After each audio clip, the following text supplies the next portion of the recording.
Good morning my dear kids. Welcome to my kids garden. എൻ്റെ എല്ലാ കുഞ്ഞു കൂട്ടുകാർക്കും സുഖമാണെന്ന് വിശ്വസിക്കുന്നു. നമുക്കിന്ന് പുതിയൊരു വീഡിയോയിലോട്ട് പോയാലോ? കഴിഞ്ഞ ക്ലാസ്സിൽ നമ്മൾ പഠിപ്പിച്ചിട്ടുള്ള ലെറ്റേഴ്സ് എല്ലാവർക്കും ഓർമ്മയുണ്ടോ? ഏതൊക്കെ ലെറ്റേഴ്സ് ആയിരുന്നു ഞാൻ പഠിപ്പിച്ചിരുന്നത്?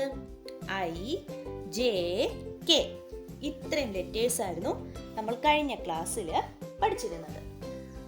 ഓക്കെ, അപ്പം നമുക്ക് ഇത്രയും ലെറ്റേഴ്സ് ഒന്ന് എഴുതി നോക്കിയാലോ? ഏതൊക്കെ ലെറ്റേഴ്സ് ആയിരുന്നു? ഐ എന്ന് പറയുന്ന ലെറ്റർ എങ്ങനെയായിരുന്നു? സ്റ്റാൻഡിങ് ലൈൻ കൊടുക്കുന്നു, ഡോട്ട് കൊടുക്കുന്നു, ഐ. ജെ എങ്ങനെയായിരുന്നു? സ്റ്റാൻഡിങ് ലൈൻ കൊടുക്കുന്നു, കർവ് കൊടുക്കുന്നു, ഡോട്ട് കൊടുക്കുന്നു, ജെ. കെ എങ്ങനെയായിരുന്നു? സ്റ്റാൻഡിങ് ലൈൻ കൊടുക്കുന്നു, സ്ലാൻഡിങ് ലൈനെ കൊടുക്കുന്നു, കെ. അത്രേ അല്ലേ? ഇത്ര ലെറ്റേഴ്സ് ആയിരുന്നു നമ്മൾ കഴിഞ്ഞ ക്ലാസ്സുകളിൽ പഠിച്ചിരുന്നത്.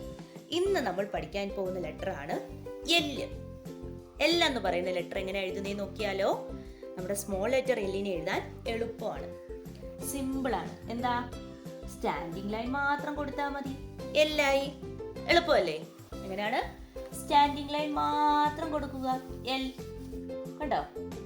എൽ എളുപ്പമാണ്. ഒരു സ്റ്റാൻഡിങ് ലൈനെ അങ്ങ് കൊടുത്താൽ മതി. എങ്ങനെയാണ്? ശ്രദ്ധിച്ചേ.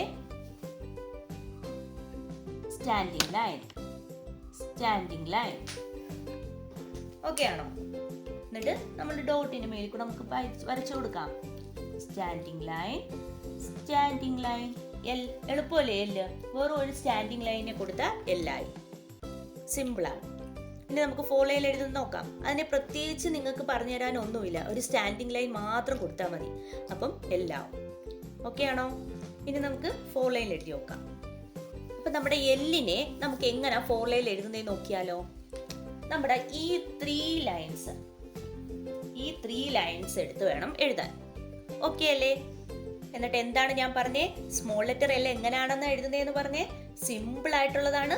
വെറും ഒരു സ്റ്റാൻഡിങ് ലൈൻ മാത്രം കൊടുത്താൽ മതി, അല്ലേ? അപ്പൊ എന്തോ ചെയ്യുക? ഈ ടോപ്പിൽ നിന്നും ബോട്ടത്തിലോട്ട് സ്റ്റാൻഡിങ് ലൈൻ. ഇത്രയേ ഉള്ളൂ. കണ്ടോ? എല്ല്. എങ്ങനെയാണ്? ഒരു സ്റ്റാൻഡിങ് ലൈനെ മാത്രം കൊടുത്താൽ മതി, എല്ല്, എല്ല്, എല്ല്, എല്ല്. കണ്ടോ? സിമ്പിൾ. ഇത്രയേ ഉള്ളൂ എല്ലെഴുതാൻ. എളുപ്പമല്ലേ? ഈ ത്രീ ലൈൻസിൽ നിർത്തിക്കൊണ്ട് ഒരു സ്റ്റാൻഡിങ് ലൈൻ മാത്രം കൊടുത്താൽ മതി. നമുക്ക് എല്ലാ ലെറ്ററും കൂടെ ഒന്ന് എഴുതി നോക്കാം. ഏതൊക്കെ ലെറ്റർ ആയിരുന്നു നമ്മൾ പഠിച്ചത്? ഐ എങ്ങനെയായിരുന്നു? ഐ എന്ന് പറയുന്ന ലെറ്റർ എങ്ങനെയായിരുന്നു എഴുതുന്നത്? സ്റ്റാൻഡിങ് ലൈൻ കൊടുക്കുന്നു, ഡോട്ട് കൊടുക്കുന്നു, ഐ അല്ലേ? ജെ എങ്ങനെയായിരുന്നു എഴുതുന്നത്? സ്റ്റാൻഡിങ് ലൈൻ കൊടുക്കുന്നു, കർവ് കൊടുക്കുന്നു, ഡോട്ട് കൊടുക്കുന്നു, ജെ അല്ലേ? കെ എങ്ങനെയായിരുന്നു? സ്റ്റാൻഡിങ് ലൈൻ കൊടുക്കുന്നു, സ്ലാൻഡിങ് ലൈൻ കൊടുക്കുന്നു, കെ. എല്ലാം എങ്ങനെയാ പഠിച്ചേ? സ്റ്റാൻഡിങ് ലൈൻ കൊടുക്കുന്നു. ഇത്രയേ ഉള്ളൂ. അപ്പൊ ഏതൊക്കെ ലെറ്ററാണ് നമ്മൾ പഠിച്ചേ? I, J, K, L. പറഞ്ഞേ. A, B, C, D, E, F, G, H, I, J, K, L. Okay ആണോ? ഇത്ര ലെറ്റേഴ്സ് ആണ് നമ്മൾ ഇതുവരെ പഠിച്ചത്. അപ്പൊ എൻ്റെ എല്ലാ കുഞ്ഞുമക്കളും എന്തോ ചെയ്യുക?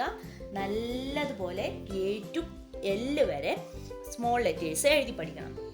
എന്നിട്ട് നിങ്ങൾ capital letters A to Z വരെയും എഴുതി പ്രാക്ടീസ് ചെയ്യണം. ഓക്കെ?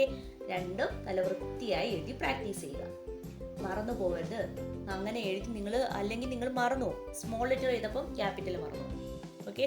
ഫോർ ലൈനിലും അതെങ്ങനെയാണ് എഴുതുന്നതെന്ന് നല്ല കൃത്യമായി എഴുതി പഠിക്കണം. ഓക്കെ ആണല്ലോ? ഇന്നത്തെ ക്ലാസ് ഇത്രയേ ഉള്ളൂ. എല്ലാവർക്കും എൻ്റെ വീഡിയോ ഇഷ്ടപ്പെട്ടെന്ന് കരുതുന്നു. നിങ്ങൾക്ക് ഈ വീഡിയോ ഇഷ്ടപ്പെട്ടെങ്കിൽ ലൈക്ക് ചെയ്യുക, ഷെയർ ചെയ്യുക, സബ്സ്ക്രൈബ് ചെയ്യുക.